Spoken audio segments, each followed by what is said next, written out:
comment calculer le volume de ma pièce?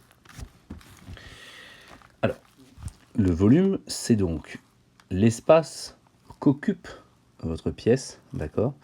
Et donc, c'est un espace en 3 dimensions. Donc, les longueurs, c'est une dimension.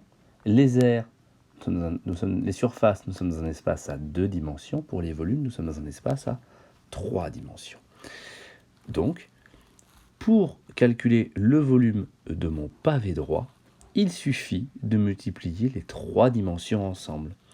Autrement dit, 5,2 mètres fois 2,5 mètres fois 2,4 mètres.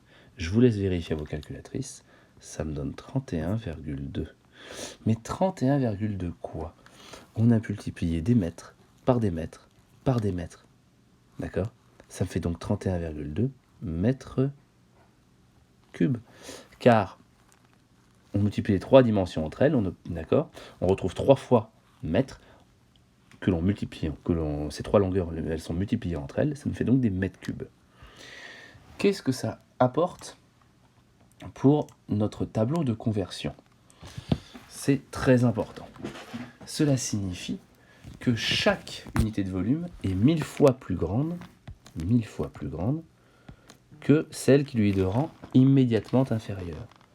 Autrement dit, dans chaque unité de volume, nous avons 3 colonnes.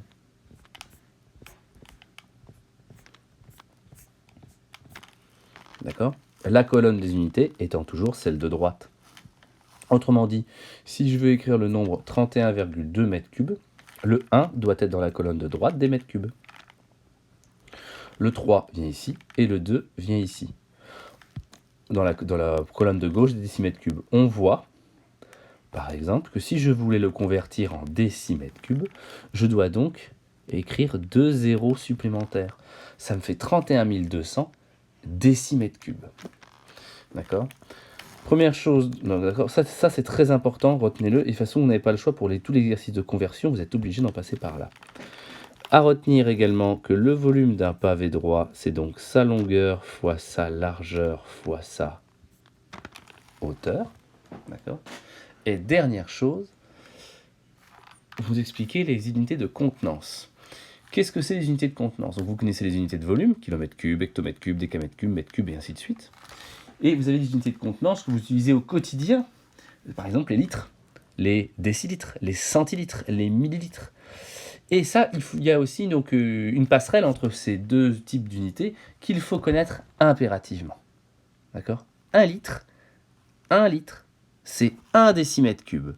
Ce qui veut dire que l'unité litre va se mettre dans la colonne de droite des décimètres cubes. D'accord? Et litres, décilitres, centilitres, millilitres, ça va de par paquet de 10, de paquet de 10 en paquet de 10. Autrement dit, les décilitres vont dans la colonne juste à côté. La colonne de gauche est centimètres cubes. Les centilitres vont dans la colonne encore d'après. Et les millilitres correspondent à la colonne de droite des centimètres cubes. Donc 1 millilitre égale 1 centimètre cube. 1 litre, c'est 1 décimètre cube. 1 millilitre, c'est 1 centimètre cube.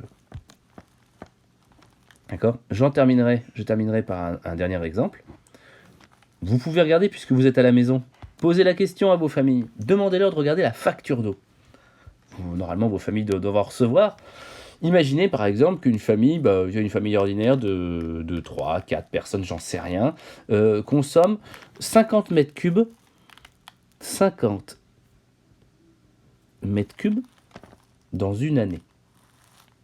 D'accord? Voilà, dans une année. Combien de litres ça représente?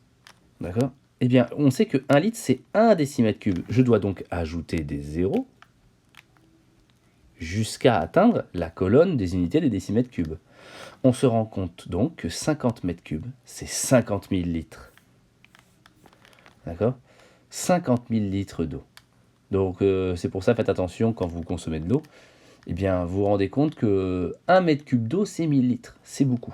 Donc, retenez ça également. Je vais le remarquer à nouveau. 1 litre égale 1 décimètre cube. Et donc, 1 mètre cube, c'est 1000 litres. D'accord? Au passage, si vous comprenez mon petit tableau, ça voudrait dire que dans mon bureau, si je voulais remplir mon bureau d'eau et faire une piscine géante, eh bien, j'aurais besoin de 31 200 litres d'eau. Voilà.